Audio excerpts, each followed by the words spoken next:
Shri Gurave Namaha Vanchakalpatarubhyascha Kripa Sindhu Bhayevacha Patitanam Pavanebhyo Vaishnavibhyo Namo Namaha Jai Shri Krishna Chaitanya Prabhu Nityananda Shri Advaita Gadadhar Shri Vasari Gaur Bhaktavinda Hare Krishna, Krishna Krishna, Hare Hare, Hare Rama, Rama Rama, Hare Hare.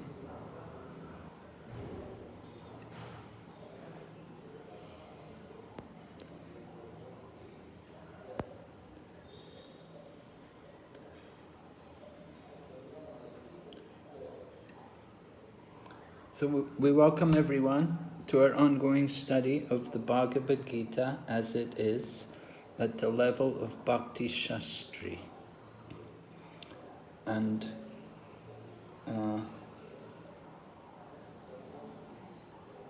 today's lesson number 4, right?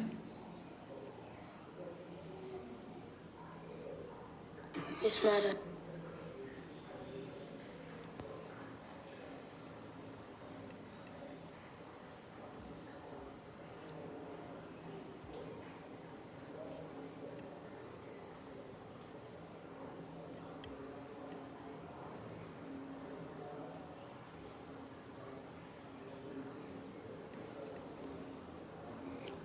All right. So, is everyone able to see the PowerPoint? Yes, Maharaj. Yes, Maharaj. Okay, good. So we're on lesson 4, and the title of the lesson today, Contents of the Gita Summarized. In other words, it's the title of the second chapter. So we're going to look at the features of the second chapter. First of all, a quick review of what we covered yesterday. We did speak about the principles of Varnashram Dharma. We explained how Varnashram Dharma helps to organize the society, organize the people, so that they can all cooperate together for each other's welfare, both material and spiritual. And we spent a little time talking about Arjuna's reasons for not fighting according to the principles of Varnashram Dharma.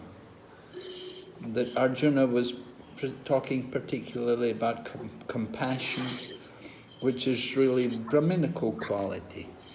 It's not the principle of the Kshatriya. Then we spoke about Arjuna's surrender to Krishna, and we heard from you all different points which are relevant to our own practice of Krishna consciousness, that we need to surrender to a representative of Krishna, and we should appreciate our need to be guided by someone, that we also become confused often about how to practice the principles of religion. So having a spiritual authority is very helpful in that process, and Arjuna understood that. Okay, before we go on, okay, right? So, Dharma Samudaya, meaning? Dharma Samudaya, what's the meaning? Confused about my duty. Yeah, maybe one person could tell me. What is it? Confused about duty, Maharaj. Confused about their duty, about their actual application of the religious principles. All right, and here's Arjuna's 5 reasons for not fighting. And we're going to see how Krishna takes these different reasons apart. In the course of chapter 2 as well as chapter 3, we'll hear Arjuna's arguments be defeated by Lord Krishna. Right? First of all, Arjuna's first argument was compassion. So, Lord Krishna deals with this by presenting the knowledge of, well, just simply knowledge, Gyan. He presents the knowledge of the difference between the body and the soul. And so we have text 11 up all the way up to... Excuse me, Prabhuji, there's Maharajji, there's an echo. There's an echo in the back. Well, there's no echo on my side. There's echo when you spoke. But when I'm speaking, I'm not hearing any echo. Are you hearing echo from me? No, Maharaj. No, Maharaj, it's all good. No, Maharaj. But some of you have, some of you do have echo. Purnima Mataji, I would suggest just check your speakers.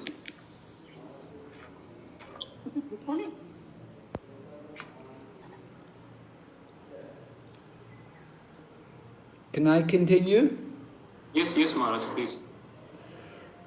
All right, so the knowledge of the difference between the body and the soul is presented by Lord Krishna in these verses here in the second chapter, from text 11 all the way up to text number 30.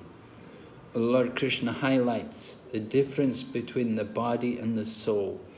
Now this is something which is very basic and fundamental in spiritual knowledge. Oh, Krishna, right? Okay. Can you see the illustration? Yes, Maharaj. What's happening? Would somebody like to tell me? Who's maybe one person can tell me what's the example which is being shown here in the illustration? Hare Krishna, Maharaj. Biswas Prabhu. Maharaj, the person is trying to rescue the drowning man by pulling out his clothes. Yes, can you relate it to the knowledge of Bhagavad Gita? Yeah, actually, we should not be too much concerned about our body, which is the outward dress. We should concern for our soul only. Right. Do you know the verse in the Bhagavad Gita where Krishna compares the body to the dress?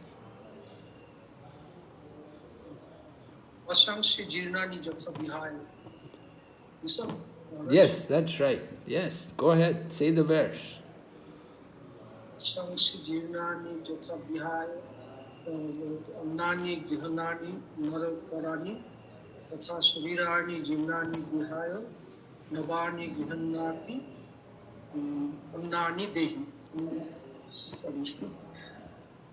Yes, and the translation? As a person puts on new garment, throwing away his own garment. Similarly, the conditioned soul puts on new body, discarding his old and unuseful bodies. All right, thank you. Yes, good.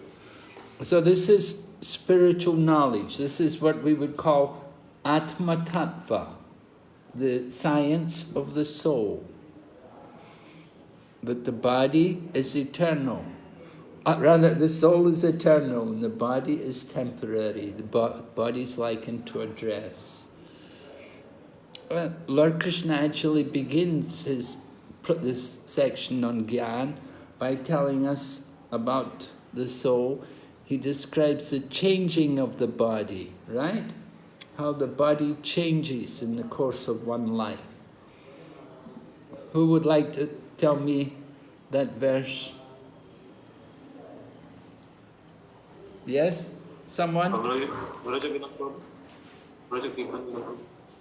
Dehinosmin yada dehe kaumadam yovanam jara tata dehantara praptir dhirat tatra namuhyati. Yes, very good. And do you know the translation, Prabhu? To exact translation, Maharaj? Well, roughly, the meaning? Okay, so As the embodied person changes the cloth, from boyhood to youth, similarly, when the soul passes away from one body, it goes into another body. But the sober person doesn't get bewildered by such change. Ah, yes, right. The sober person is not bewildered by the change of the body. So one who is in knowledge, one who has this gyan, he understands the body is changing. It's a body becoming old. The body dies, but the soul doesn't die. Who knows the verse where Lord Krishna describes that the soul doesn't die?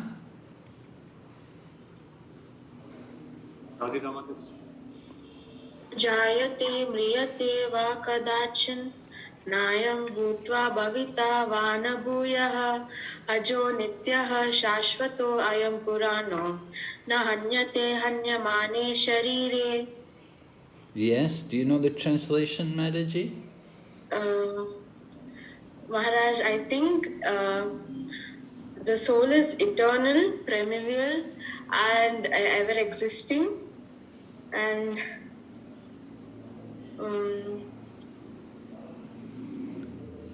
not exactly, Maharaj. Only I am that much. Well, najayate mriyate vakadachin. What does Krishna say? You can understand the meaning. There's no death or birth for the soul at any time. Yes. Nayam buddva bhavita vanabhavi ajo nityam shasvato yam purano nahanyate hanyamane sharire. He's not slain when the body is slain, right?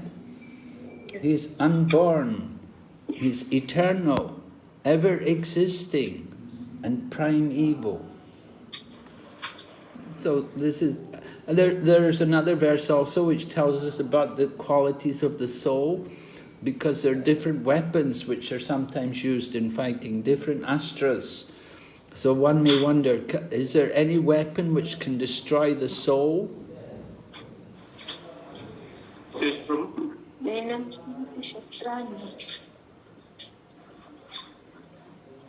Sri Lakshmi Mataji. Prabhu, Maharaj, 23rd shloka, Nainam Chindati Shastrani. Nainam Chindati Shastrani, Nainam Dahati Pavaka, Naichainam Kledantya Apo Nasoshati Marutaha. And translation? The soul can never be cut to pieces by any weapon, nor burdened by fire, nor moistened by water, nor withered by the wind. Right. So different weapons, the fire weapon or the wind weapon or whatever weapon, the knife, they cannot harm the soul. Why not? Why can the soul not be harmed by these weapons?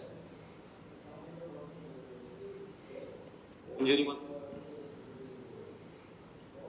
Hare Krishna, Maharaj, because soul size is too small, it is just tip of the hair, one by one, 10,000 parts.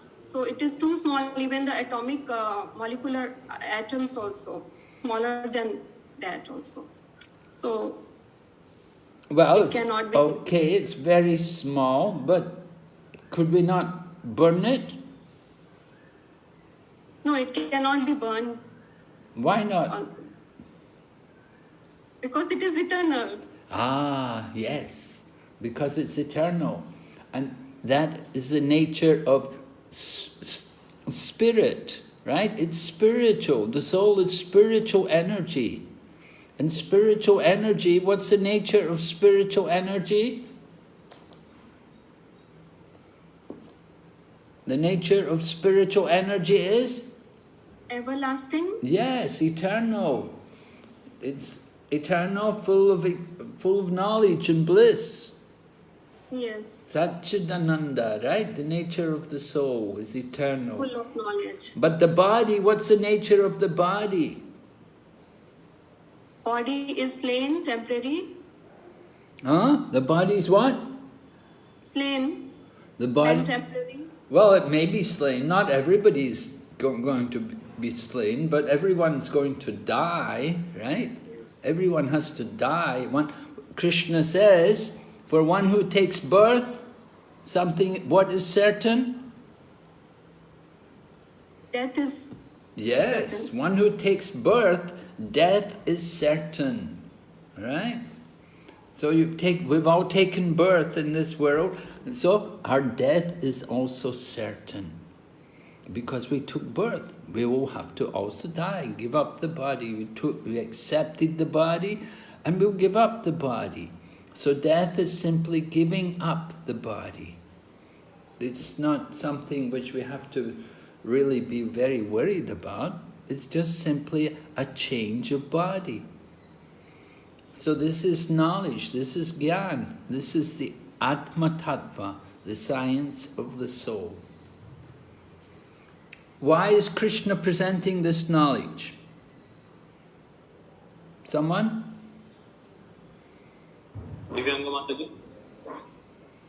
Hare Krishna Maharaj, because Arjuna should be composed and not thinking of like not doing war.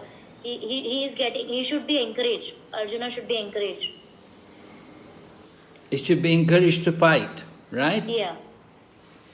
He's just doing as per Krishna's wish, because that's why he's saying, oh, no, you are just an instrument or doing the Leela. Everything is already Krishna knowing everything. But Arjuna's reason for not fighting, he thinks it's not good that he should go and kill people who are worthy of his worship. Superiors like Bhishma and Drona. And Arjuna was arguing that, how can I kill people who are worthy of my worship? And so Lord Krishna is presenting the knowledge of the soul to explain, just to confirm. Of course, Arjuna knows this, but still, Krishna is making the point again. He wants to remind Arjuna that you're not going to kill the soul, Arjuna. You're only going to kill the body. And the body's going to die one day anyway. So why are you worried? Why be compassionate? And that's how, if you look at the text, if you look, beginning text number 11, here in the Bhagavad Gita, Lord Krishna begins, because Lord Krishna is taking the position of the teacher. Arjuna had requested him, I'm going to become your disciple, please instruct me. So Krishna took the position of the teacher, and he immediately chastised him and told him, while speaking learned words, O Arjuna, you are mourning for what is not worthy of grief. Those who are wise lament neither for the living nor the dead.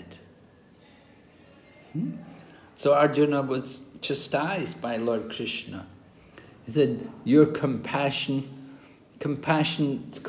for the body, that is foolish.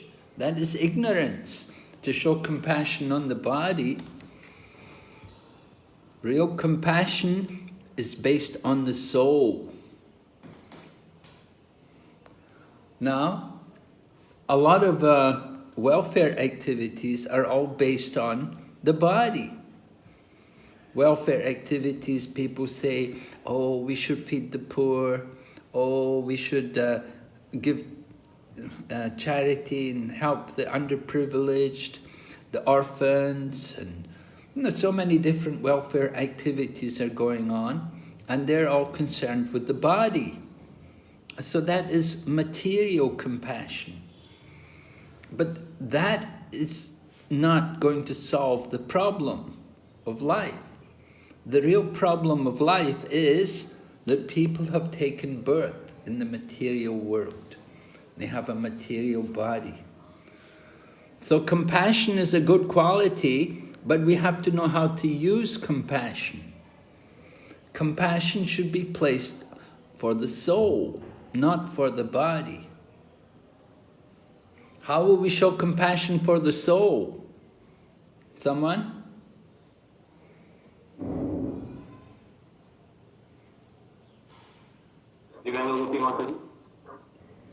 By giving Krishna consciousness, by giving them knowledge of the soul. Okay. How are you going to do that? Through preaching, Maharaj. Like we are not this body, we are the soul. Okay. Is that the only way you're going to show compassion on people? Just by your preaching? Make him aware that problems is going to come and go. He has to actually understand the nature of this. Well, you know, not everyone will be able to understand these things and to appreciate these things, but we can still show compassion on them in other ways. By giving prasadam. Yes, right. By giving prasadam, and also by not only prasadam, what else do you want to give? Telling them to do Harinam. Yeah, giving the holy name. Holy name. Let them hear the holy name. The chanting of the holy names is very important. So those two things, we distribute the holy name and spiritual foodstuffs. That does help to alleviate them from their unfortunate conditions. Makes them a little fortunate. So that is real compassion. Compassion based on the soul, spiritual activity. But this kind of compassion is like saving the shirt of the drowning man. That is like material compassion. Compassion based on the body. You may feed people today, but they'll be hungry tomorrow. You're not really solving you just feed people. How are you going to feed them every day? That's difficult. How many people can you feed? So how can you show compassion? But if we do service to Krishna, that is for the benefit of all living entities. We cannot show compassion to many people. We cannot feed many people. We try to feed as many as we can, but our service will always be limited. But if we can do service to Lord Krishna, that is the highest compassion, and that's for the benefit of all living entities, everywhere. All right? Are there any questions on this so far? About Krishna defeating Arjuna's argument based on compassion? Everyone's clear? You understand compassion now? Yes, Maharaj. Yes, Maharaj. And you understand why Krishna's you understand why Krishna's yes, okay.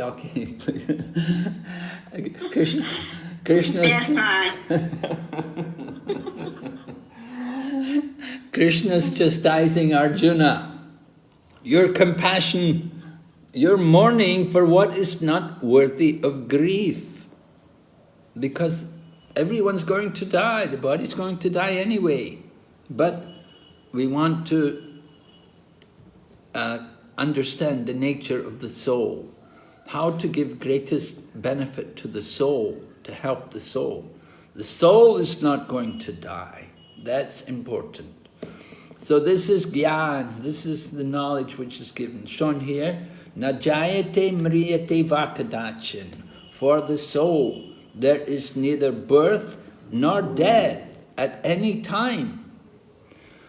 You know, Prabhupada had very nice ways of introducing this philosophy to people. Sometimes people would come to Prabhupada and they would ask him, Swamiji, how old are you? And Prabhupada would look at them in the eyes and say, I am the same age as you. And they would be shocked. You know, they would be really shocked that, oh, you're the same age as me? How could it be? You know, you look like an old man and, you know, I'm only 25 or something. But Prabhupada was bringing them to the spiritual platform. He would say, I'm the same age as you. I am a soul. You are a soul also. Now, my body may be very old, but when I was 21, where were you? You were in an old body. Now you're thinking you're young. You're thinking you're young today, but when I was young, where were you? You were in another body. You were old. So Prabhupada would speak to people like this and bring them to the spiritual platform. Can you understand these points? I hope so. They're very powerful. It's very effective to preach to people in ways like this. Help them to understand our actual identity as spiritual beings. That we're not simply bodies, but we are all souls. We are pure souls. Okay, we'll go ahead. Hare Krishna Maharaj, I had a doubt. You have a doubt? Yes, Maharaj. Yes. Maharaj, so Krishna says that only the body is being affected and not the soul. So Maharaj, what if someone uses this as a justification for violent actions or murder? Like I'm only hurting the body but not the soul. So how do we understand this, Maharaj? Well, we understand that the body is given to us by Lord Krishna, and it has to be used for the service of Krishna. So if you do violence, if you do harm to the bodies which are given to living entities under the arrangement of Krishna, it is not in cooperation with Lord Krishna's plan. Lord Krishna has given every living entity their different bodies according to their karma, according to their past deeds. They're awarded, they're placed in different kinds of bodies. And it's required that we have to go through the duration of life, the appropriate duration of life, which is required in that body. You know, someone takes birth maybe in the body of a tree. They have to live in the body of a tree for some time. And then somebody else takes birth in the body of a little insect, and they will spend a very short time in that body because the duration of life is not very long. And then gradually the soul will come to the human body. So the law of nature is there, that living entities take birth and they go through changes, right? You know the changes which the body goes through? From birth to death, what else happens? The different changes.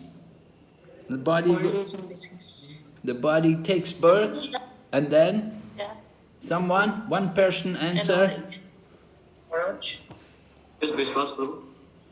Maharaj, the body takes part, it grows, then it stays, it propagates, it stays for some time, it dwindles and it dies.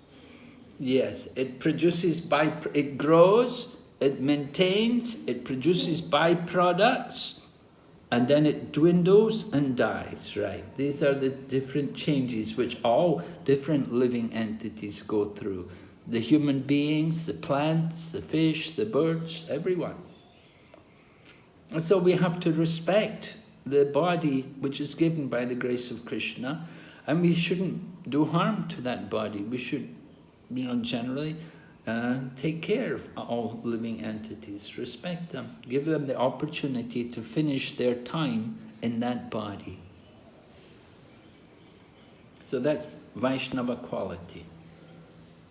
We have compassion on all living entities.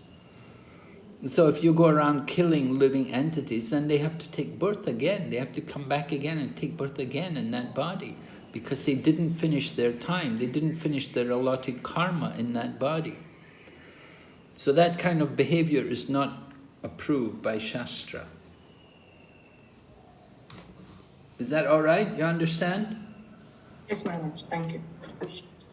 Okay, Dhruvam Janmam Ritasya Cha. For one who has taken birth, death is certain. Jatasyahi dhruvam mrityu dhruvam janma mritasya cha. Bhagavad Gita 2:27. One who has taken birth, death is certain. And for one who is dead, he will take birth again. So we should not disturb them. From the purport of text 18 in the second chapter, from both viewpoints, there is no cause of lamentation, because the living entity, as he is, cannot be killed, nor can the material body be saved for any length of time or permanently protected. So no cause of lamentation. We don't need to lament. Why? Because the soul is not going to be killed, cannot be killed, and the material body cannot be saved. You cannot expect the material body to live forever. It has to go, it has to die sometime. So there's no cause to lament when we give up the material body. It's just a change of body. Alright, so this is Gyan, this is the knowledge of the soul, the difference between the body and the soul. And our Lord Krishna is presenting all of this knowledge to defeat Arjuna's compassion, Arjuna's thinking. By not fighting, by not killing, he's being compassionate. But Krishna said, your words, you're speaking learned words, but you're mourning for what is not worthy of grief. Those who are wise do not lament for the living or the dead. Okay, now next argument Arjuna had, enjoyment. Arjuna was concerned, I won't enjoy. Therefore, Lord Krishna presents the teaching of karma kanda, the path of fruitive work. Karma kanda, right? The path of karma, the path of activities, to enjoy the results of our work. You know, you get brahmanas, some brahmanas are karma kandi brahmanas. They do rituals for people so that they can have good results, you know. Someone wants to make money, a young girl wants to find a nice husband. They'll do these different kind of rituals. A couple want a child, they'll do karma kandi activities. They'll go to the karma kandi priest to perform some rituals for their benefit, for their material enjoyment. This is karma kanda. So 237 from Bhagavad Gita, O son of Kunti, either you will be killed on the battlefield and attain the heavenly planets, or you will conquer and enjoy the earthly kingdom. This is Lord Krishna's argument to Arjuna.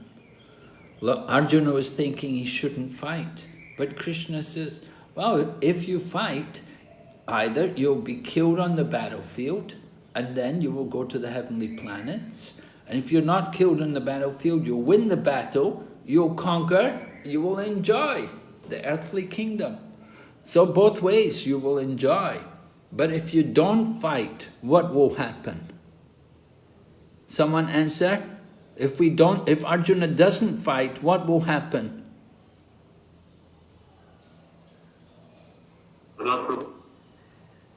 Krishna Maharaj.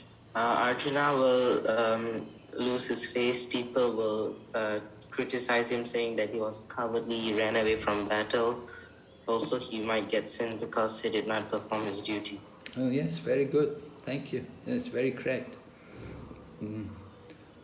Arjuna his name would be ruined. And because you've been honored in the past, for one who has been honored, dishonor is worse than death. So it's better for Arjuna to fight rather than to be dishonored, to be put to shame, to be called a coward. It would be very painful for him. People wouldn't say, oh, Arjuna was so noble, he didn't fight. They would just say, no, he was a coward. He was afraid to fight. Okay, from text 34 to 36, people will always speak of your infamy, and for a respectable person, dishonor is worse than death. What could be more painful for you? Very painful to be dishonored. After being honored, Arjuna was honored. Of course, he was known as a great warrior, a great Kshatriya, a Maharati. And then if he's not going to fight, then he will really be put into disgrace. Nobody will respect him. It will be very painful for him. So the path of karma kanda is that if Arjuna fights, he can enjoy. Because Arjuna was saying, he was thinking, if I fight, I won't enjoy. But Lord Krishna turns it around and said, no, if you don't fight, you won't enjoy. If you don't fight, you will suffer. You'll suffer so much pain, mental agonies. The dishonor will be very painful to you. But if you do fight, win or lose, you will enjoy. So this is karma kanda. Person wants to enjoy. You're doing something you want to enjoy. And then, 232. From 232, Swarga dwaram apavritam. Open the doors to heaven, right? O Partha, happy are the Kshatriya to whom such fighting opportunities come unsought, opening for them the doors of the heavenly planets.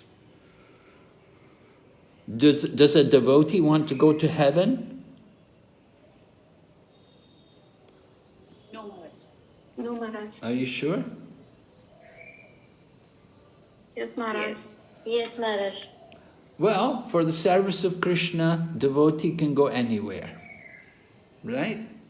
But it's not that we want to go to heaven just for the sake of enjoyment. But that's what's being described here.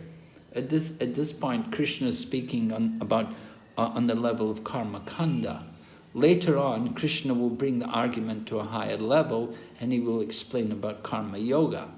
But just by way of introducing the topic, he's explaining karma kanda. Now, karma kanda is not a spiritual activity. It's a material activity. Materialistic people perform karma kandi activities. You'll probably know the 8th offense in chanting Hare Krishna, right? Do you say the 10 offenses every morning? Anyone know the 8th offense in chanting Hare Krishna?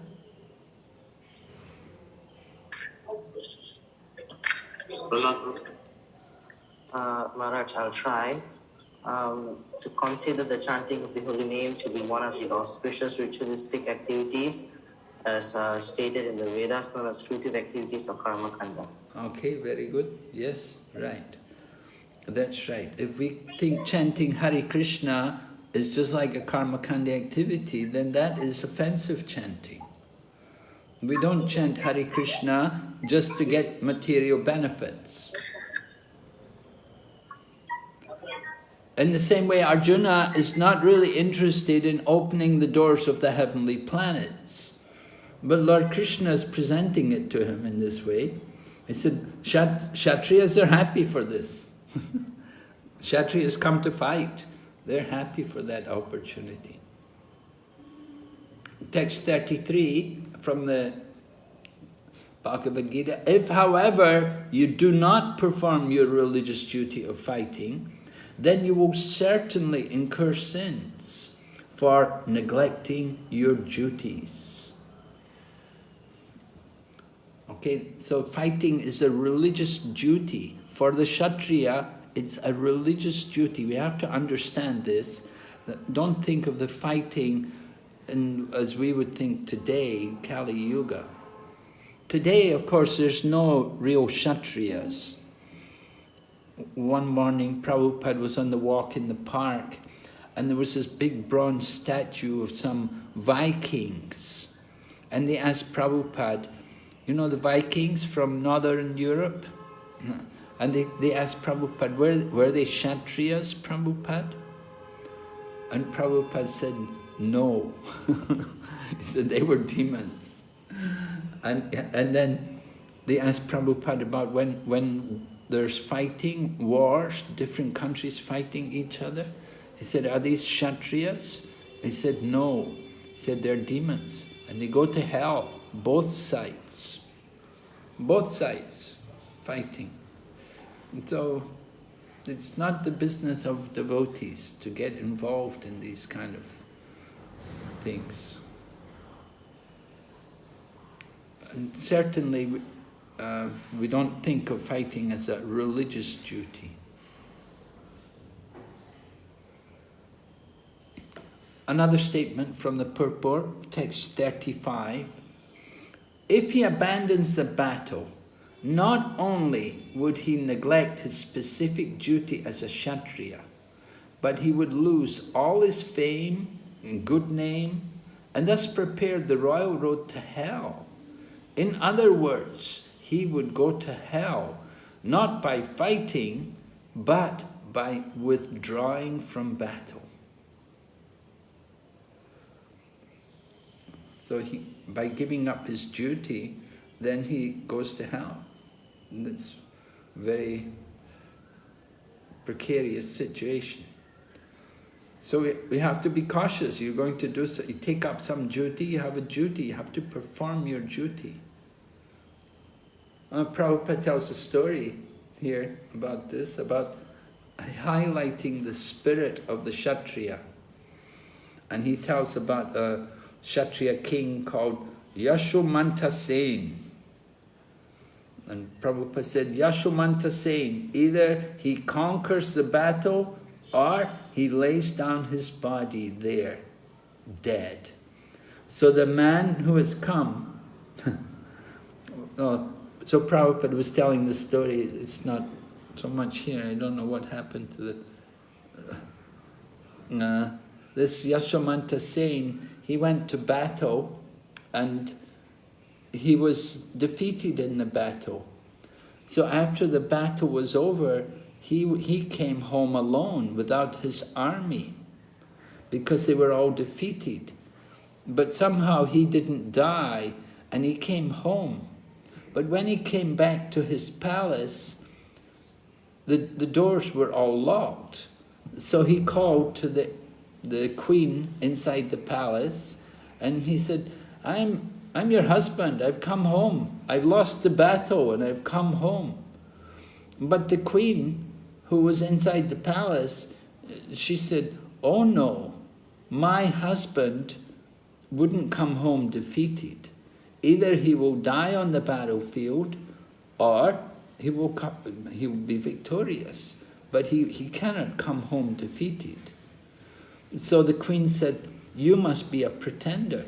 You must be someone else. So she would not open the door. So Prabhupada said, this is the spirit of the Kshatriya. In the palace in Jaipur, you know the Jaipur kings, they were great Kshatriya warriors. And that's why Govindaji was taken to Jaipur, and other deities also were brought from Jaipur, from Vrindavan to Jaipur. You have Radha Damodar there, and Radha Gopinath there in Jaipur, as well as Radha Govinda. So there's a painting there in the palace in Jaipur. The Kshatriyas are fighting, and the sword is inside the other man fighting the king, and you could see that the sword had entered into the body of the one man, but the other man was fighting. He was pulling the man closer to him so he could hit him. So although the man's sword was already in his stomach, the man was pulling the man closer because he wanted to fight back. And Prabhupada said, yeah, this is the spirit of the Kshatriya, that they want to die on the battlefield, and they will die going forward. They cannot be killed on the back. To be killed, if they're killed laying on their back, that's very disgraceful. They must be killed going forward. They have to go forward. They have to fight going forward. To be killed retreating, that's a disgrace. Kshatriyas don't want that kind of death. I think it's in Srimad Bhagavatam, it's mentioned, there are two kinds of death which are glorious. I think in relation to Vritasura, two kinds of death are glorious. One is on the battlefield, and the other is in Samadhi. Okay? So the spirit of the Kshatriya.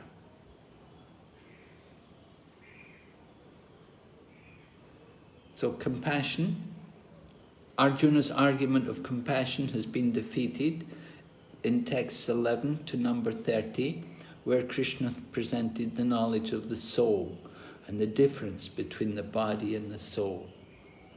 And then Arjuna was worried about enjoyment and sinful reactions, and Krishna presented karma kanda.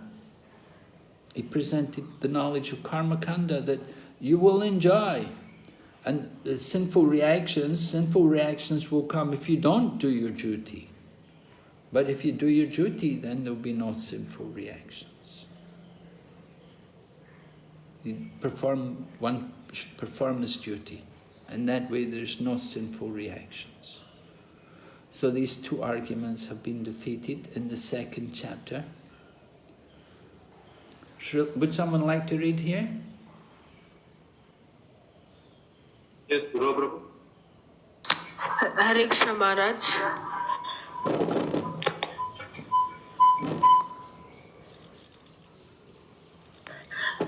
Both ways you have to fight. Krishna is trying to put Arjuna in the dilemma. This way or that way, you must have to fight. If you think that you are not in bodily concept of life, then it's my order. You must fight. If you think that you are in bodily concept of life, then you are a Kshatriya. You must fight. Both ways you have to fight. This is Krishna's conclusion. Hare Krishna. All right. So first of all, Lord Prabhupada's explaining both ways. The first way is you're not in the bodily concept of life. So why do you have to fight? Can you explain? You must have to fight. If you think you're not in bodily concept of life, you must have to fight. Then it is my order. What does it mean? Why does Arjuna have to fight if he's not in the bodily concept of life? Please explain. Mataji. Nitya Swarup Mataji. Nitya Swarup Mataji. Hare Krishna. So in both the ways... No, not both the ways. The first way. You're not in bodily concept of life. You have to fight. Yeah, in bodily concept of life, as Krishna counteracted with the Gyan verses where he said that we are not body, we are soul. So in that, pertaining to that, we have to fight. As a Kshatriya, Arjuna has to fight following his dharma. Right. Because if you think you're not in bodily concept of life, then it means you understand you're a soul. So there's no question of the soul being killed. So there's no reason for you not to fight. Right? You have to fight. Because the soul's not going to be killed. The soul cannot be killed. So you should fight. And if you are in the bodily concept of life, then you're a Kshatriya. You must fight. Why? This is the service given by Krishna. As a Kshatriya, one has to fight, otherwise yes. they will be... Yes, the duty of the Kshatriya. His duty is come to fight. You have to fight. Yes, so both ways you have to fight. If you're the body, you have to fight. If you're not the body, you still have to fight. Okay? So, the path of karma kanda. we see how it's described here in this verse here in Bhagavad Gita. Someone like to read this verse in translation for me, please? Yamimam pushpitam vacham pravadanti avipaschita vedavadarata partha nanyad astiti vadina. Men of small knowledge are very much attached to the flowery words of the Vedas, which recommend various fruitive activities for elevation to heavenly planets, resultant good birth, power, and so forth. All right, can you tell me, Mataji, please tell me, why are the words of the Vedas likened to flowers? Hare Krishna, Pranam Maharaj. I heard my mother say that words of the Vedas are flowery because to attract people to learning Vedas. That is why. To attract people to learn the Vedas, well, but we have to understand also the nature of flowers. Right? You say to attract people. Yes, we'll attract people. But what is the nature of the flowers? Do they have a long life? They don't have long life. Right. They very quickly dry up. They wither, right? And they fall apart. And do they look very beautiful when they're old and dried up? They don't look. They're not so attractive anymore, are they? No. So the words of the Vedas are like that. They offer results which are very temporary and limited. But people of small knowledge are attracted to them. They're thinking, this is very good. They're thinking, oh, heavenly planets, good birth, power. And this is, common people are attracted to these things. So the Vedas offer that kind of incentive to people. They want material enjoyment. But it's like flowers, very temporary. Okay? And yes, read this verse, someone? Sunanda Prabhu. Sunanda Prabhu.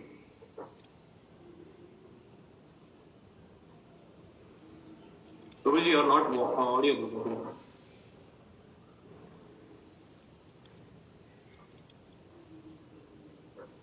Hare Krishna Prabhu, you are not audible. Sunanda Prabhu.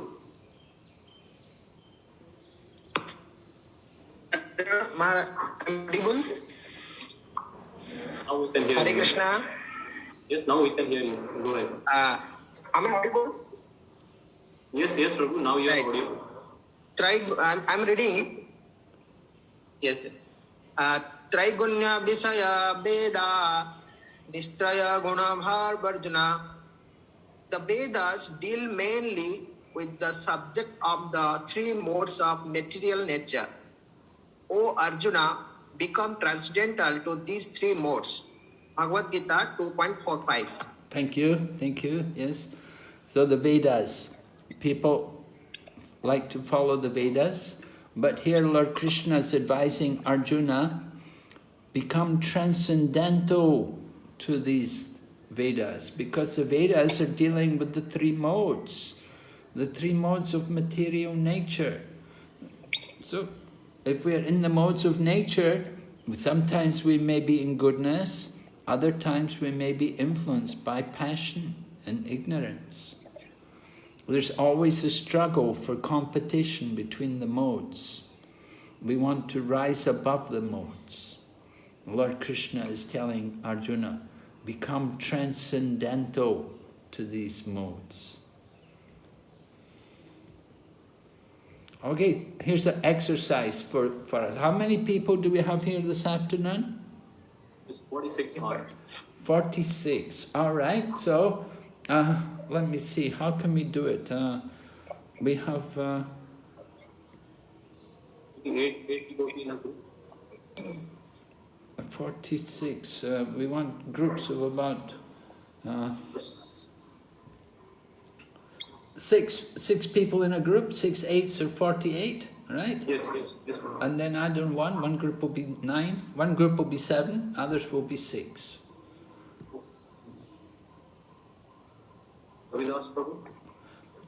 Everyone look at the questions and see.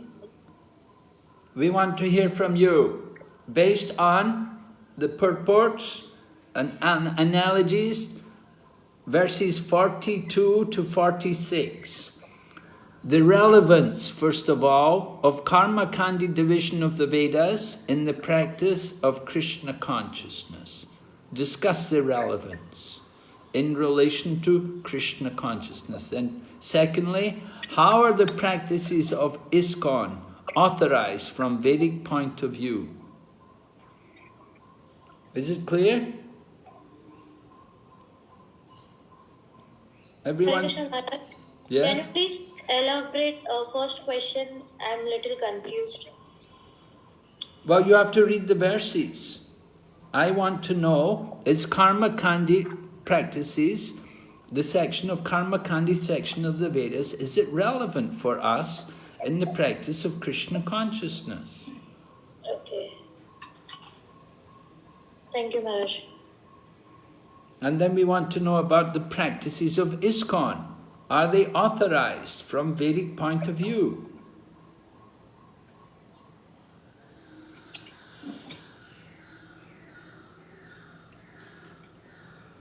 All right, we'll give you... How much time do you need? 10 minutes? 15 minutes. 15 minutes. No. Cannot give you 15 minutes. 10 minutes maximum. Okay, Maharaj.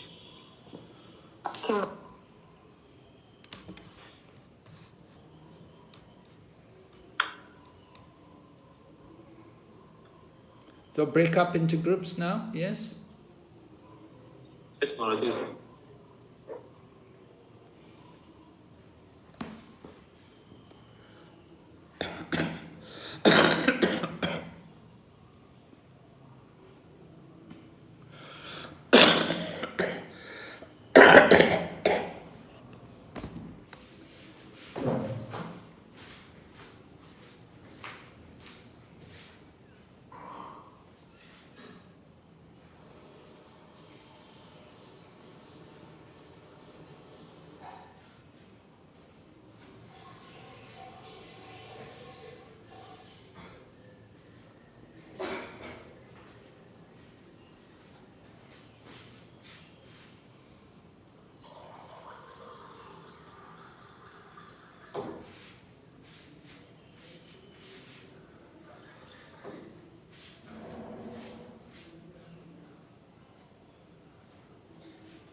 Is it done, Prabhu?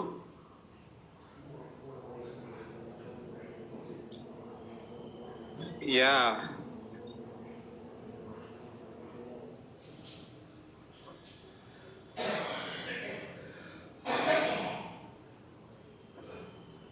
Okay, so we are in one group. No, we are actually co-hosts, so we're not into any groups. I'm just trying to figure out there is this one devotee, Radheshyam Mataji.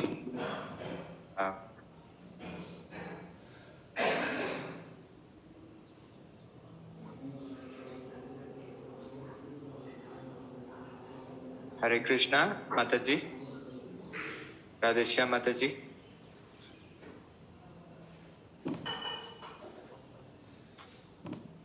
Radheshyam Mataji, are you there? Okay.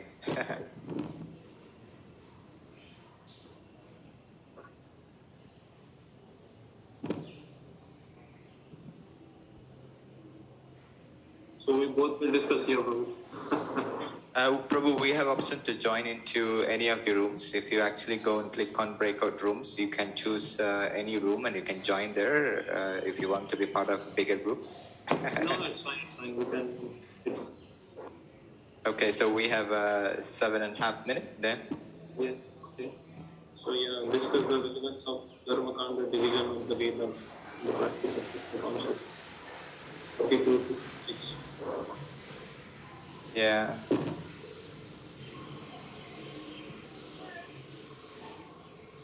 So I'm looking at the verse 242 to 246. So in 242, we have this verse is more of, okay.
So one point I just came across, basically it is not in that specific verse. It says that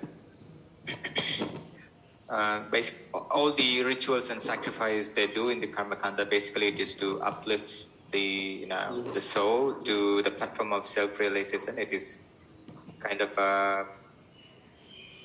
like a ladder that will help the soul to elevate. Yeah, correct. Yeah. So this is one thing that I can think of as a relevance. Yeah, gradually elevate the general public from field of self gratification to position of the transfer of name. Absolutely. Yeah. It's the 45th purpose, right? Yeah. Yeah, I found this. It is in 15.15 Bhagavad Gita. Oh. It's not in the verse that was out. It's there in 45th. Oh, yeah. Yeah. Vedas deal mostly with primitive activities to gradually elevate the general public.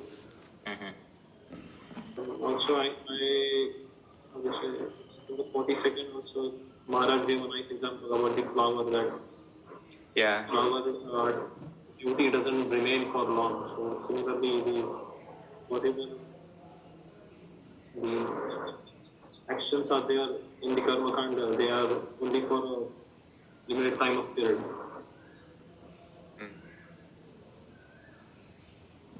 So only fools, as Prabhupada mentioned, then not very intelligent people get attracted to the flowery gods.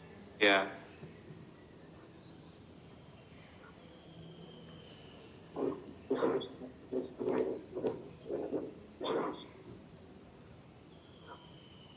For the second one, should we go to the second one? Because the practice of ISKCON, yeah. So yeah, Bhagavad Gita is a part of the Veda, like the Mahabharata, and it is the sense of all Vedic knowledge. Yeah, I'm also looking at the same point. Yeah. Yeah, I think that's quite crispy, relevant to the point. Refer to this verse. Yeah. And the analogy from Bhagavad Gita.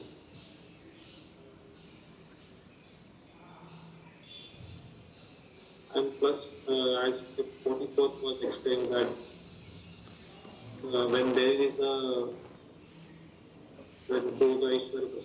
continuous sense enjoyment, then there is a very less chance of a mind to become a fix on a transcendental platform. So samadhi is never possible for a person interested in material sense enjoyments. Yeah.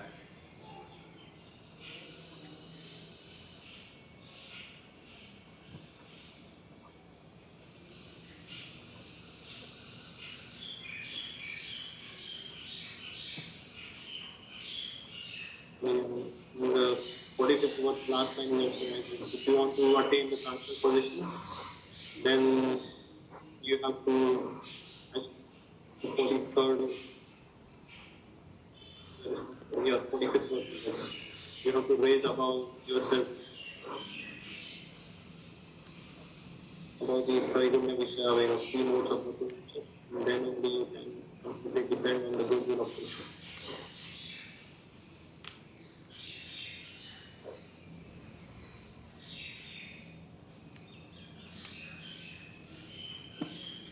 Okay, yeah.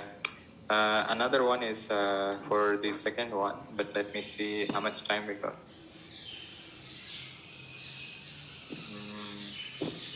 1:43.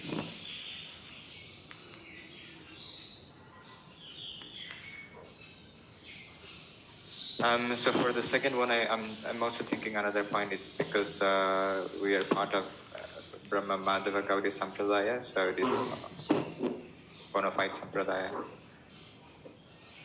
Oh yeah, correct. Authorized.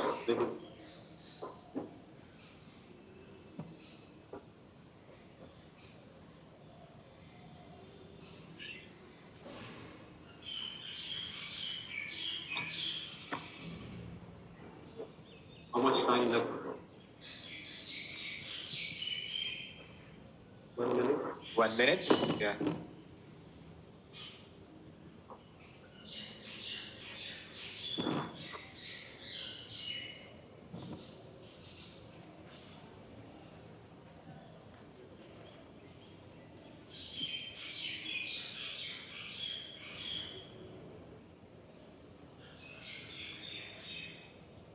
I will also at this point we are following Narada Pancharatrika Vidhi as well, for just to add some extra point.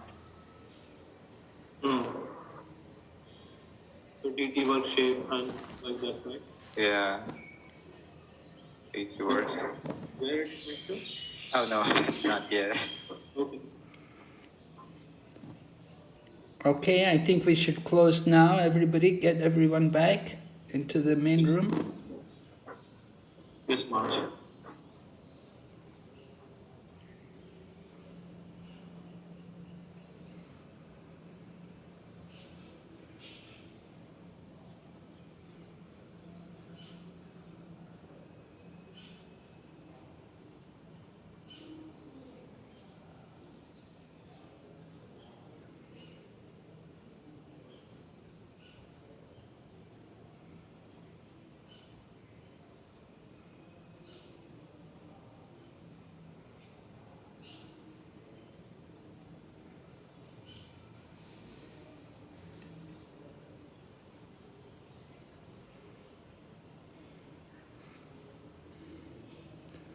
Hare Krishna. Yes, Hare Krishna, Maharaj. Yes, everyone's all right. Everyone's back. Yeah, just in 4 seconds. Yeah, 3, 2, 1. Yeah, yes, March. All right. So we'd now like to hear first of all how you respond. Maybe one person can give me what they discussed and what they consider the relevance of the Karma-Kanda division of the Vedas is in the practice of Krishna consciousness. So Prahlad Prabhu, you are spokesperson of which group? Rule number 1. Okay. Manjari Mataji? Yes, Maharaj. In purport Mataji, 40, you are spokesperson of which group? So I will let group 3. Okay. So all the spokespersons are ready? Yeah, I have written the points. So. Okay. Just wait, Mataji. Let Prahlad Prabhu speak first, then go. Go ahead. Krishna Maharaj, so I am from group 1. So for the first question we discussed and we agreed that Karma Kanda division of the Vedas is it's meant to direct people to self-realization, as stated in chapter 2, text 46. In the first part of the purport, it says that Srila Prabhupada says that the Karma Kanda division of the Vedic literature is meant to encourage gradual development of self-realization. And then Prabhupada further mentions how self-realization is the purpose of self-realization is to understand Lord Krishna as the primeval cause of everything, and also to understand one's eternal relationship with the Lord. So, okay. Let's hear from another group. Let's hear from group 3. Yes, Maharaj. In 45, Vedas basically deal with the fruitive activities, but to gradually elevate to the general public from the sense gratification to the transcendental plane. So it is relevant because it is going towards the transcendental plane.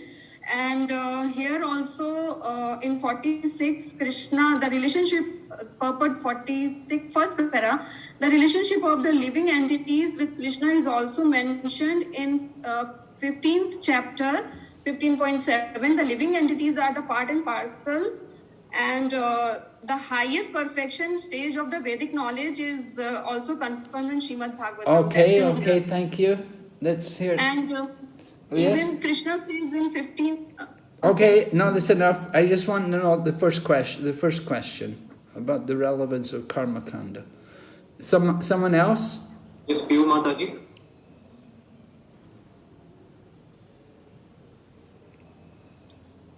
Hare Krishna Maharaj, in the verse 42 itself, it says, such bodily happiness is certainly sensual. Therefore, those who are purely attached to such material, temporary happiness as lords of the material world. It means that the people who are more attached to the materialistic things, Vedas, following Karma Kandas and Vedas are for those kind of people. So is it relevant to the practice of Krishna consciousness? That's the question. Answer the question. If you're only doing it for your sense gratification and desiring materialistic things, then it is not. But if you're doing, like you're offering all the results to Krishna, then it is. So you should not be doing it for yourself, but for the Krishna. You're saying you do karma kanda activities for Krishna. Offer the results. Do not be attached to the results of the activities, whatever you do. Well, I don't know what you're talking about. How you can do karma kanda activities and say it's for Krishna? I said any sort of activities, not just karma kanda. All right, let's hear somebody else. Mangal Gopi Devidasi. Thank you, Maharaj. So, the relevance of the karma kanda in the practice of Krishna consciousness, I think, because I heard also that the Vaishnava actually, the beyond the three modes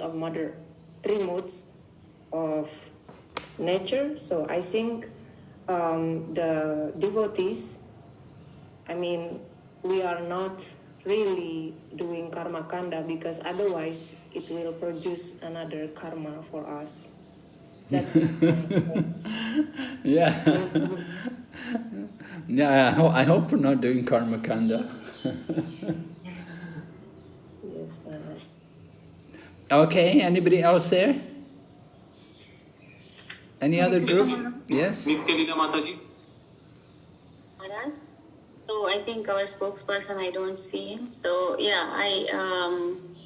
we discussed that Karma Kanda section of Vedas is gradual process to attain self-realization. The goal is same, but Krishna consciousness is the direct process to attain the same goal. And also, it is also mentioned in the Vedas because Upanishads are part of Vedas. So Vedanta Sutra especially starts with Athato Brahma Jignasa. So we have to inquire about the self-realization, about the self. So Vedanta Sutra and Upanishad point towards the devotional service of the Lord.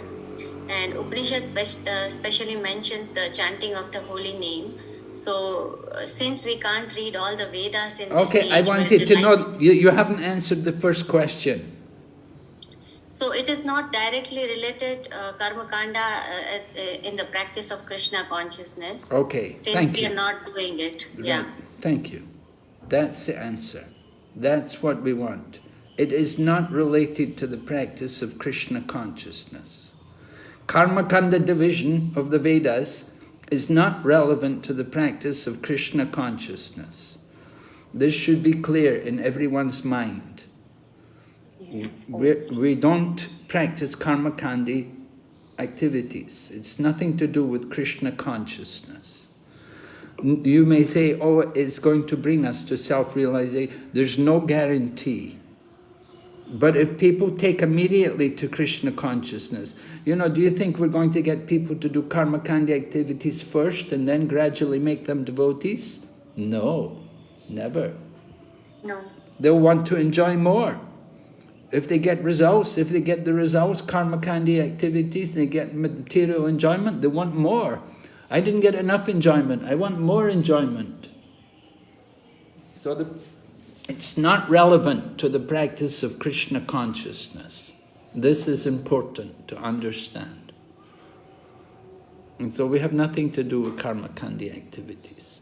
How are the practices of ISKCON authorized from Vedic point of view? That's the second question. So Madaji, you can continue. What was your answer to this? Yes, so ISKCON follows chanting of the holy name and devotional service. So devotional service is mentioned in Vedanta Sutra as well as Upanishads. And since the age, lifespan is very short in this age and people are more bewildered and quarrelsome, it's the easiest process mentioned in Upanishads to chant the holy name and attain the same goal, which is attained by Karmakanda. And since Upanishads are part of Vedas, it is authorized process, what ISKCON practices from the Vedic point of view. Yes, right. We have, Prabhupada writes in the purport of 46, text 46 in the purport, Prabhupada talks about we have to understand the purpose behind the Vedas. Right? Krishna says, by all the Vedas I am to be known. So what the purpose behind the Vedas is to know Krishna and to become the servant of Krishna, to do service to Krishna. The chanting of the holy name is an authorized process from the Vedic. It's a Vedic mantra, the chanting of the holy names is a Vedic process. So this is authorized. And the purport, Prabhupada quotes a verse from Kapila Shiksha, Aho bataswo pachoto gariyan, right? That one can practice, if one is chanting the holy names of the Lord, it's understood that in his previous life, he's already studied all the Vedas, he's already visited all the holy places, he's already performed all rituals and austerities and acquired all the good qualities of the Aryans. And that's why he's able to constantly chant the holy name of Krishna. So the chanting of the holy name is authorized from the Vedic point of view. Is this all clear to everyone? Any questions? Okay, we'll go ahead.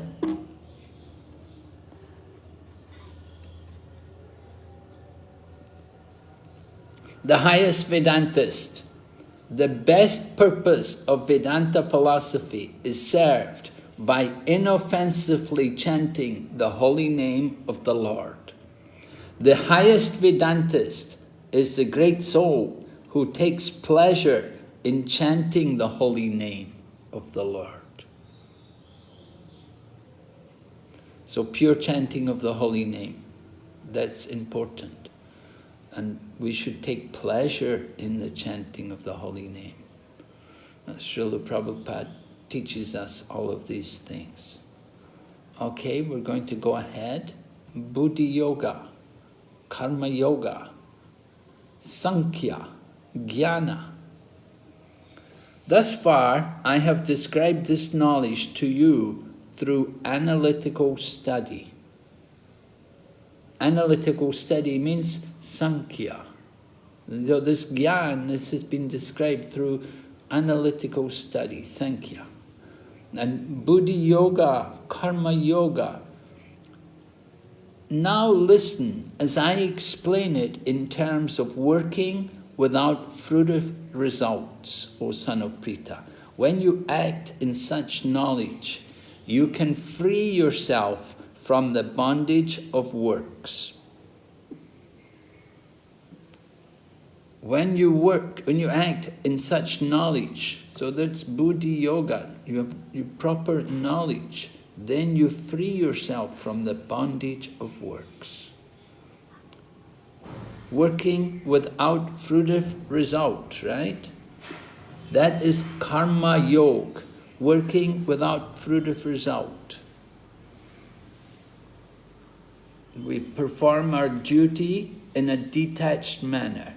Karma yogi, he will do his duty, but he's detached from the result. He's not working just simply for his own enjoyment. Described here, text number 38. Someone can read for us? Yes, Sri Lakshmi. Hare Krishna Maharaj. Sukha dukhe sama kritva. Sukha dukhe sama. Haribol Prabhu, please raise your hand and then speak.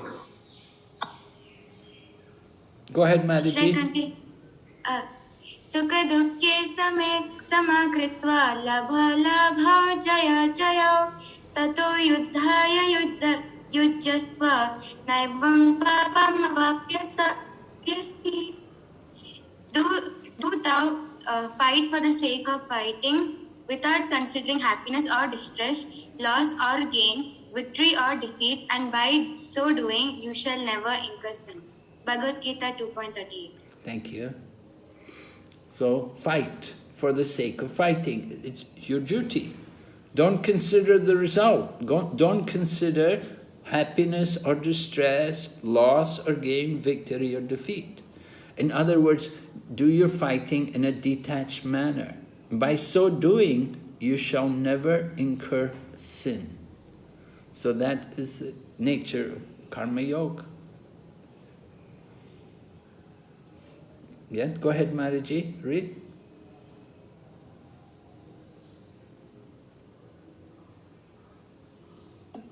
Hare Krishna.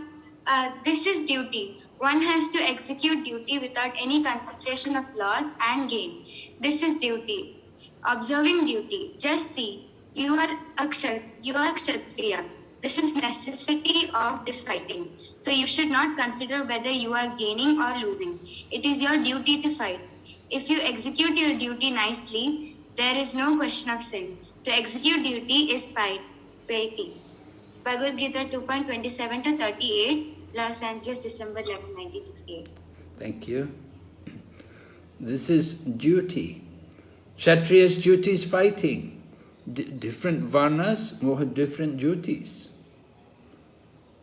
Somebody is a Brahmin. His duty is to recite the Vedas. His duty is to preach, to chant the holy name, and to worship the deities, like that. The Vaishya's duty to protect the cows, and the Sudra's duty to serve. So, Karma Yoga, it means working in a detached way. So perform your duty nicely. Although you should be detached from the result, still we should try to perform the duty as nice as possible. So that's difficult for people. That's a challenge. If we think I'm getting the result, then we'll try very hard. But if we think I'm not getting the result, no, well, why should I care? So, to perform our duty properly, we should perform the duty as best we can, to the best of our ability. Then that is piety. Here's the interesting verse in this regard. Well-known verse, very famous verse, often quoted by people in India. They love this verse. They like this verse very much, right? Karmani vadikaraste, right? Arjuna's eligibility, his adhikar is for karma, his adhikar is for work. His He is eligible to work. But he's saying he doesn't want to fight, doesn't want to work. Karmani ev adhikaraste mapaleshu kadachana. But, you see, people like this first part of the verse. Arjuna's eligibility is to work. But the second part of the verse, they don't like this part so much. Mapaleshu kadachana. You are not entitled to the fruit, right? Can you understand? Why would people like to quote the first part of the verse and not the second part? Anybody like to respond to this? Have you ever preached about this verse? Yes, Yeah, it takes a lot of detachment to be, not thinking about the results or not worrying about the results, leaving it to Krishna. So it's very difficult to. Yes, really, isn't it? We even have a saying. We have a saying in English. I don't know if you have it in India, but the saying in English is, proprietorship can turn sand into gold. You know, if you own something, if something is yours, then even if it's just sand, you'll value it just like it's gold. But if something is not yours, in other words, we say detached. The result is not yours. We don't value so much. Have you met people who talk like this? They like this verse. Karmani eva diskara. How will they take it? How will they interpret this verse? What will they tend to do? Anyone can tell us?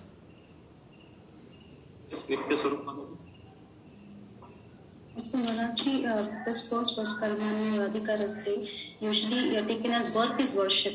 We have to work and we can go to any extent to work, but that is result-oriented work only. So usually people justify whatever they are doing is because Krishna has mentioned in this verse. Yes, right. Yeah, good. Very good. Yes. They say, Krishna says, I have a right to do my work.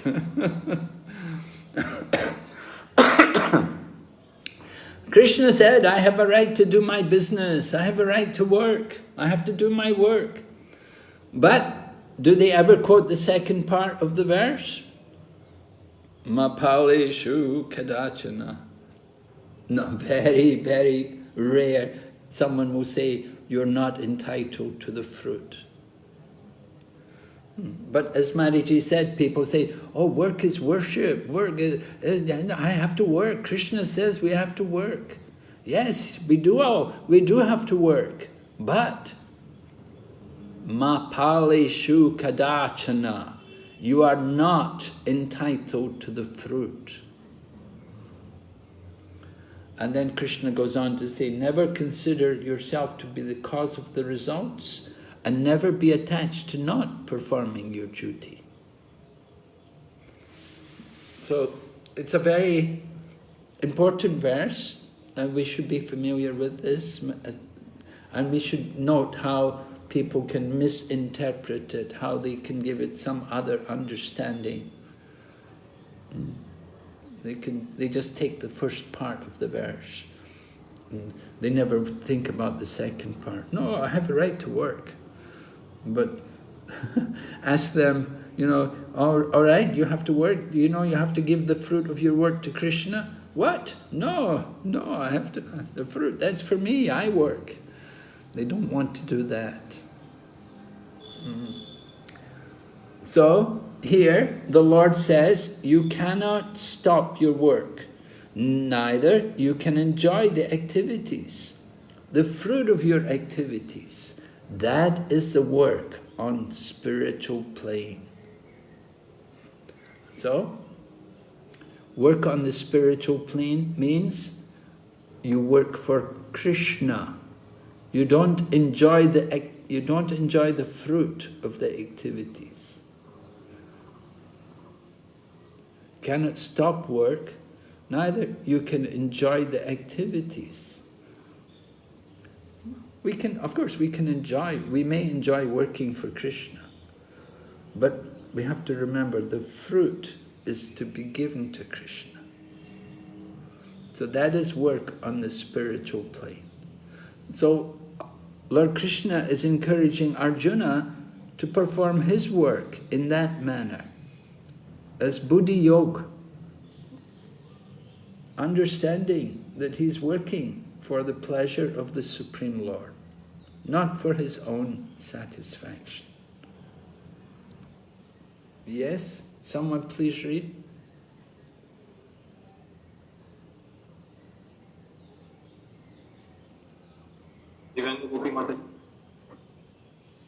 Yogastha kuru karmani sangam tyaktva dhananjaya siddhya siddhyo samo bhutva samatvam yoga uchyate. Perform your duty equipoised, O Arjuna, abandoning all attachment to success or failure. Such equanimity is called yoga. Bhagavad Gita 2.48. Again, you can see what is being described in this verse. Buddhi yoga or karma yoga. Detached work. Perform your duty at the same time giving up all attachment to the results. Such equanimity is called yoga. And what kind of yoga? This is called buddhi yoga or karma yoga, where you perform your duty without attachment to the result. This is not bhakti yoga. Bhakti yoga hasn't been described in these verses. Yes, someone read? Lord Krishna now directly says that Arjuna should fight for the sake of fighting because he desires the battle. That is the indirect hint given by Krishna to Arjuna in this verse. 2.38 purport. Indirectly, Arjuna was advised to act as Krishna told him. 2.48 purport. So, from the beginning of the Bhagavad Gita, although Lord Krishna has just began to give instructions, so he's giving indirect hints. He hasn't openly told Arjuna, you have to fight, you have to do this, but he's giving indirect indications to Arjuna that he should do it. He's talking about karma yoga, he's describing, do the duty. In this way, he was removing Arjuna's reason for not fighting. Remember, Arjuna was worried about sinful reactions. So Krishna is responding to this. And at the same time, he's indicating to Arjuna that actually you should be fighting. You should be doing this.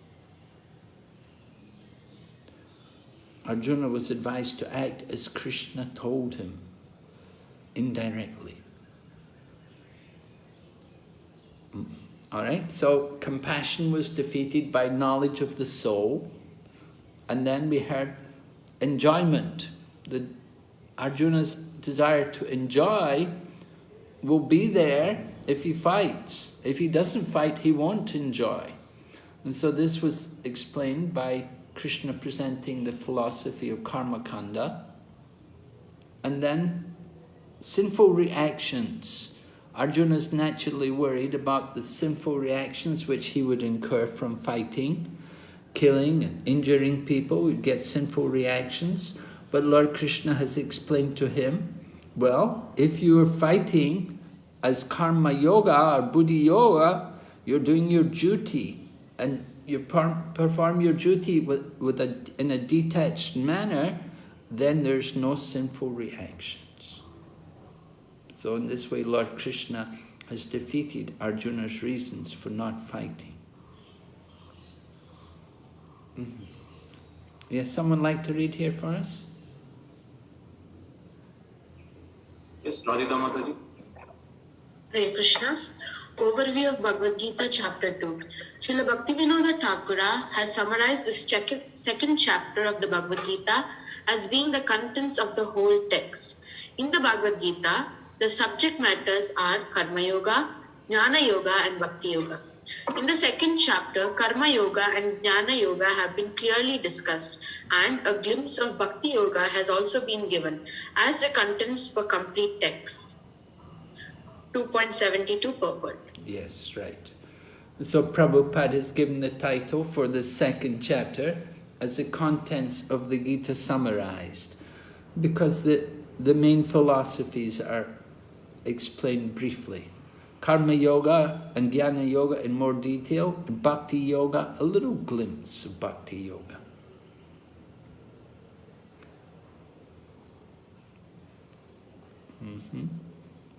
So in the second chapter you can see the main sections of the second chapter began with Arjuna surrendering to Krishna. Arjuna was confused about his duty, and he took the advantage of Lord Krishna's presence to surrender himself and asked Lord Krishna to instruct him.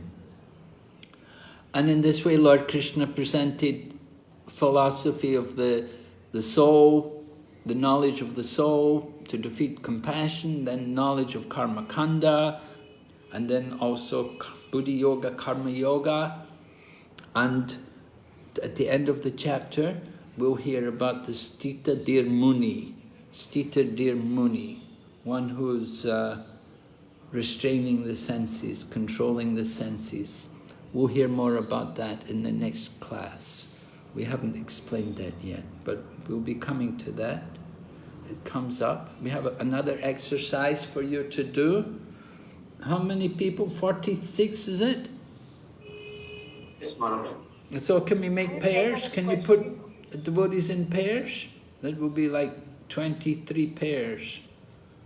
Yeah, sure, Maharaj. Maharaj, I have a question. Okay. Yes, you have a question? Yeah, so Prabhupada mentioned somewhere, I read in purport, that Buddhi Yoga is Bhakti Yoga, and he quotes 10th chapter in it. So, so is it Karma Yoga or is it Bhakti Yoga? By Buddhi Yoga, what do we have to understand?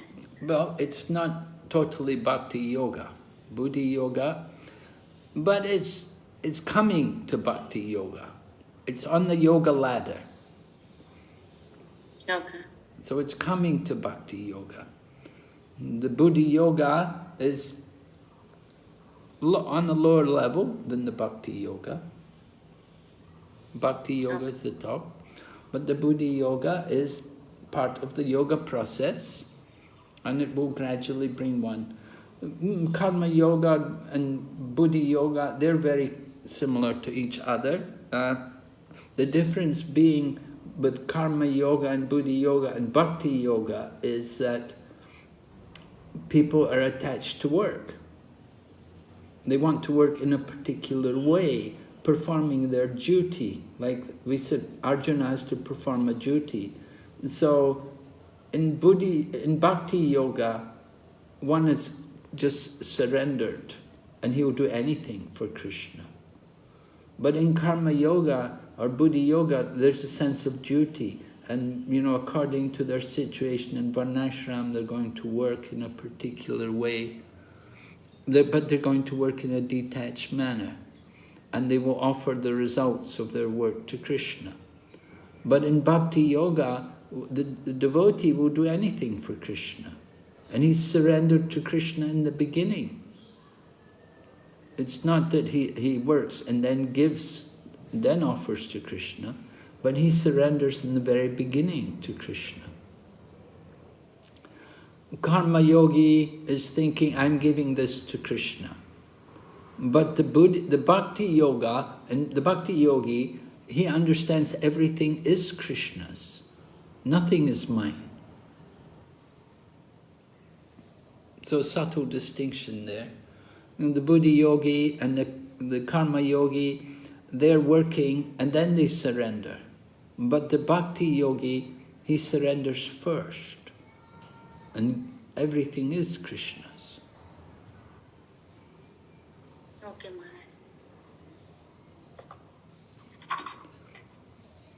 Thank you. So in some of the verses, for example, you'll notice the word is Buddhi Yoga or Karma Yoga, and Prabhupada would simply translate it as Bhakti Yoga, or he will translate them as devotee. You know, Prabhupada won't make a distinction.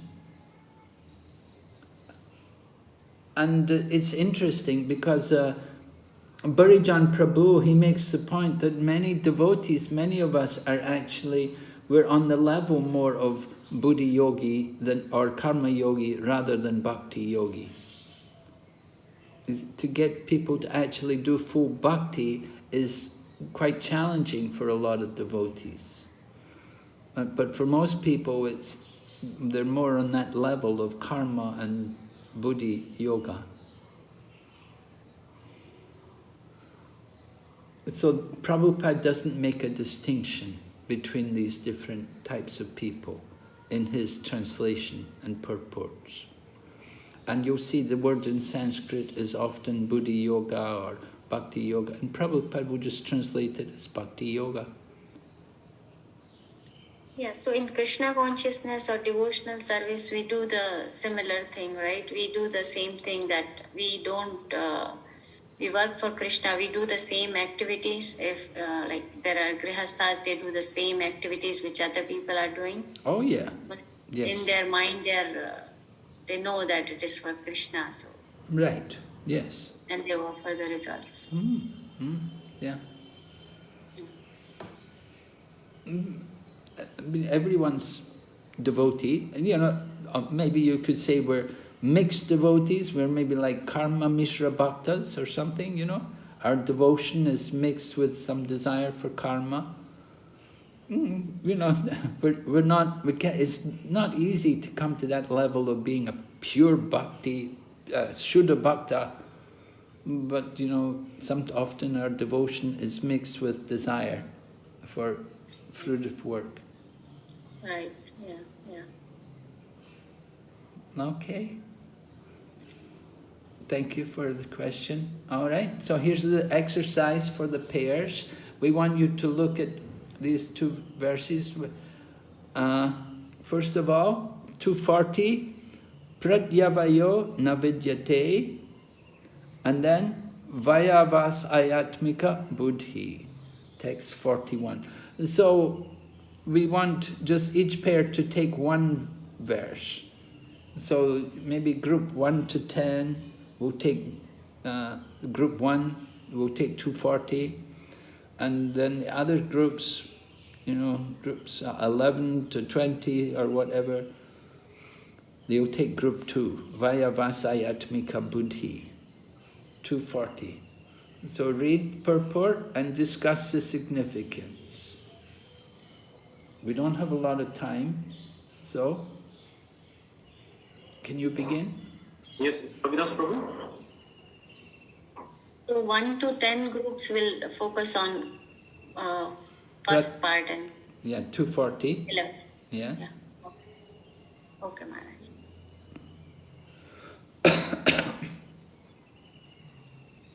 Are we going to set for 10 minutes? No, Maharaj? 5 minutes only. Thank you. Okay, I'm setting up the rooms. We are ready to go now. Okay.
just like earlier, we will discuss here.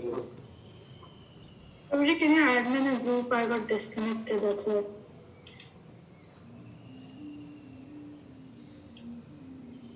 Okay.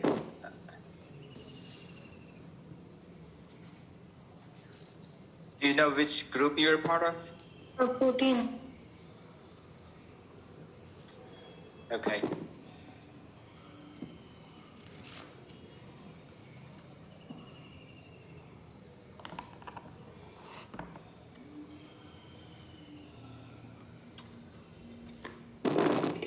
Okay, so we got 3 minutes, Prabhu. Yeah, we can discuss whatever time we have. Yeah, so should we take 240 or 41?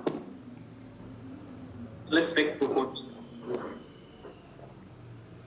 So activity in Krishna consciousness, activity of the benefit of Krishna, without expectation, self-emptying is the highest. Neha Vikramana Saustai Pratavayo Navidyate Solpamapyasa Dharmasya Trayate Mahato Bayat. Translation and purport is by His Divine Grace Sri Bhaktivedanta Swami Srila Prabhupada Ki Jai.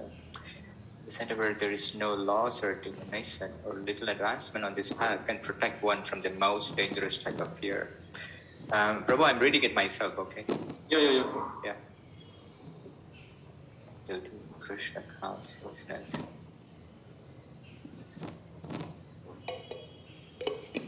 Due to Krishna consciousness, highest quality of work even is not.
We got 30 seconds. Yes. So in essence, there is no loss in Krishna consciousness. Yes, correct. Yeah. So material activities and their results end with the body, but working in Krishna consciousness, there is no loss even after this body. Yeah. Okay. I'll see if this is going to get closed immediately, the breakout rooms. Just give me a minute.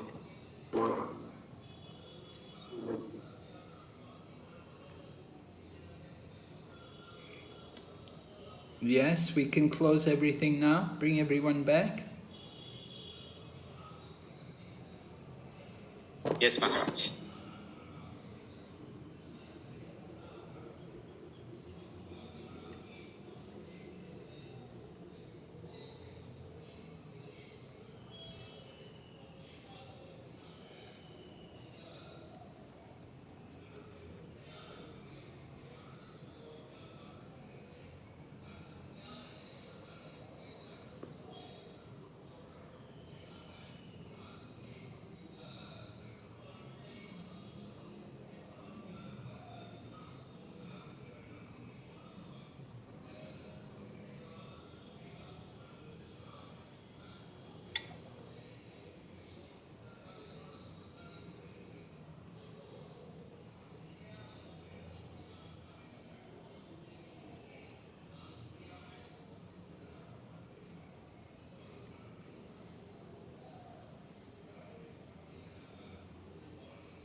Yes? Is everyone back in the room? Yes, Maharaj, almost. The two devotees.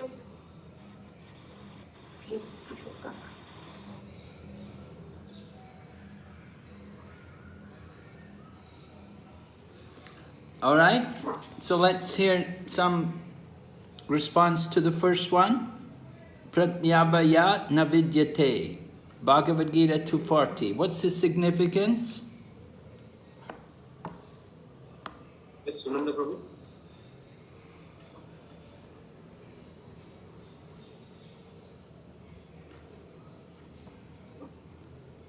Yes, go ahead, Prabhu. Sunanda Prabhu, are you from the group 1?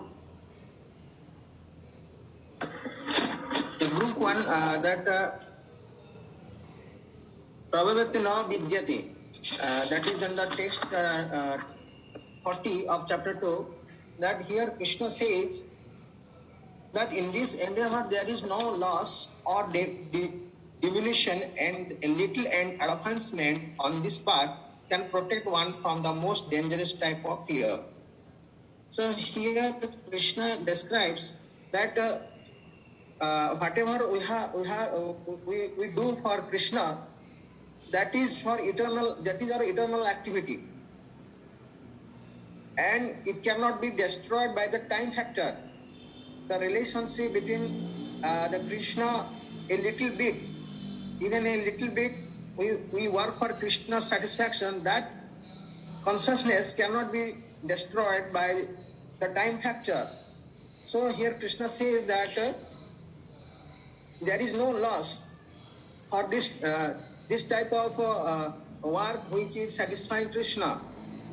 So Krishna tells us that here he gives us example that we have to work for him without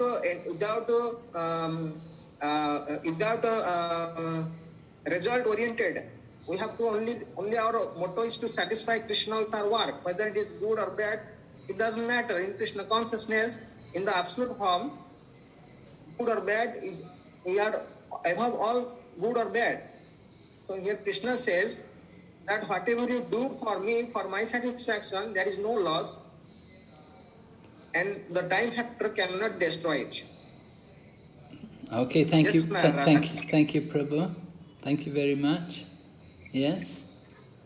So there's no loss or diminution, whatever we do. Of course, that's on the spiritual platform. You know, we could say, someone may say, well, I lost my time, I lost my energy, I lost a lot of the years of my life doing this work for Krishna. But it's not a loss. The benefit is, of course, it goes into our spiritual bank account. Now, the spiritual bank account is different from the material bank account. The material bank account, you know, money's always going down. We spend the money and it gets down and down, less and less. But the spiritual bank account, the more we're doing service for Krishna, then that benefit is there. It's to our credit. And it will help us particularly at the end of life, when we have to give up this body. They'll look at our spiritual bank account and see how much has this person done for Krishna, what have they actually done, how much have they contributed to Krishna, and then it will help us in our next life to go on in our service to Krishna. So this is the significance here. All right. And then group number 2. Someone, my Prabhu, are you from group 2? Prabhu, what I believe is that over here Krishna is trying to say that in spiritual activities there is no loss to gain. If you do 5% today in this birth... No, we want 241. Are you from the group 2, Samanvay Prabhu? I am group 2. I'm speaking. So in group 2, it's mentioned Vashayatmika Buddhi. So one who is resolute in Krishna consciousness, that means the intelligence is fixed. When does the intelligence becomes fixed? When there is no chance for sense gratification, not even a tinge of attraction to fruitive activities. And Prabhupada used to often quote this verse saying that I took the order of my spiritual master that I should go to the Western country and preach. That was my life and soul. So he used to mention this Vya Vashayatmika Buddhi. So there is no other branch rather than taking the order of the spiritual master, and that comes when the intelligence is fixed. Yes. Yes, very good. Thank you very much. That's very nice. That the order of the spiritual master becomes the life and soul of the disciple, and his very fixed, very resolute determination to follow that instruction out. Thank you very much. So these two verses, very important, and they help us to understand more the contents of the Bhagavad Gita. So just to see what we covered today, we had a look at Krishna's instructions on knowledge from texts 11 to 30, the nature of the soul being eternal and the body temporary. Then we explained Krishna's response to Arjuna's, the first three reasons for not fighting: compassion, enjoyment, sinful reactions. Krishna defeated them. And we also had the summary of the Bhagavad Gita, explaining how the chapter 2 of Bhagavad Gita summarizes the contents of the Gita. We spoke about the relevance of Karma Kanda, of the Vedas, and we said it's not relevant in the practice of Krishna consciousness. But the chanting of Hare Krishna, that is very important, and that is authorized by the Vedas. And then we spoke about the appropriate and inappropriate application of this verse, karmani vadikaraste, important, often quoted, karmani vadikaraste. People like to think, I'm working for Krishna, but they don't quote the second part of the verse. They only quote the first part. And just now we've heard about the significance of these two verses, pratyavayo navidyate and vayavasayatmika buddhi. So by way of conclusion, bhogaishwarya prasaktanam taya parita chetasam. This material advancement of civilization, very nice, very dazzling, just like when we pass on the street or the road of your American cities, it looks so nice. So many lights and so many night illuminating signboards. But we should always remember that this nice situation is not permanent settlement. Any moment I'll have to give up everything. Vayavasayatmika buddhi samadau na vidyate. So therefore, if one becomes attached to this false platform, illuminating, so-called illuminating false platform, then his determination to go back to Godhead will not be very much intense. This is the problem. If we become bewildered or enamored, overly attracted by these material things, then it will be very difficult for us to go back to Godhead.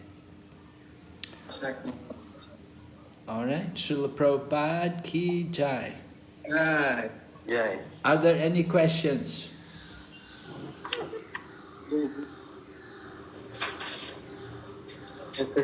They have to be important questions, you know. Krishna Maharaj, I have a question in relation to the verse 40. Yeah. Where benefits about Krishna, any activities done, we don't have any diminutions, it's never lost. Yes. But I've also been told that if we do Vaishnava Aparad, all our spiritual benefits, it's all like destroyed and it's all stopped and all. Well, if you do Vaishnava Aparad, then your devotional service is suspended. But you don't lose what you've done. But it stops. It can be suspended, just like, you know, you're playing soccer and you may get sent off, so you may get suspended for some matches, you don't get to play. So similarly, your devotional service may be suspended because of Vaishnava aparad, but you don't lose it. If you've done something after some time, you again can come back, take it up. Thank you, Maharaj. Hare Krishna. Hare Krishna. Any other question? Okay, we're going to go on next weekend to chapter 3. And of course we have to speak also about the Stita Dir Muni. We'll hear about that. So you can look over that and prepare for next weekend. Thank you very much. Srila Prabhupada ki. Jai. Jai. Thank you very much. Gaur Bhakti Vrinda ki. Hari Bol. Krishna Maharaj. Hare Krishna. Krishna Maharaj. Hare Krishna Maharaj. Jai Guru Maharaj. Hare Krishna. Hare Krishna.